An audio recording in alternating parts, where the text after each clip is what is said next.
Ang kinabuhi nila karon na alaut, tungod sa katalagmang miabot.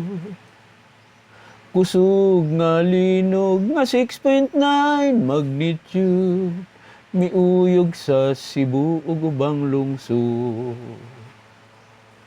Nagrabihan mao ang Northern Cebu, ang Bugo mao'y episentro.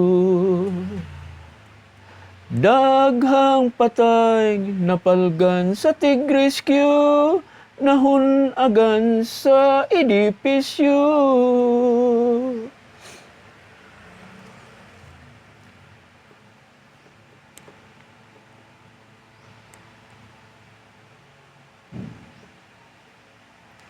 Dito usab sa lungsod sa Hagnaya, ang pantalan nila miunlod na. Sa tabugon sab susama problema, pantalan gipang sanapan na. Sports complex, Simbahag, Kabalayan, sa San Remigio nangapuka.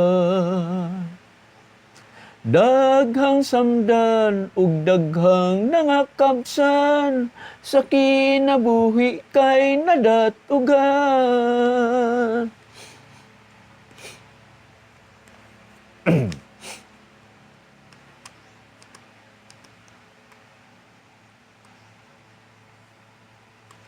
Ang Medellin usasan nagrabihan, daghang mga patay nga nakita.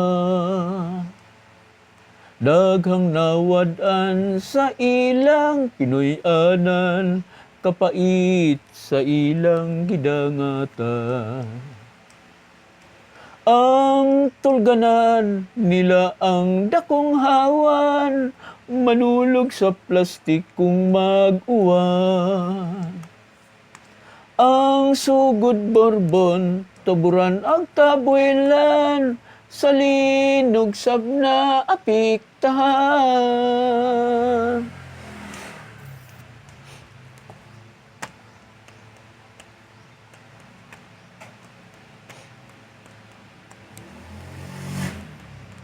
Ang kahimtang didtos daan bantayan, nahugno ang ilang simbahan.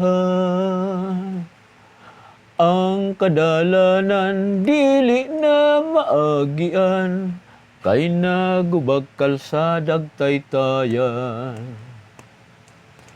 Ug didto sa isla sa bantayan, natumpag kuros sa simbahan. Kung sa'y dangatan nato ning kalibutan, ang Diyos nga ang nasayod ning tanan.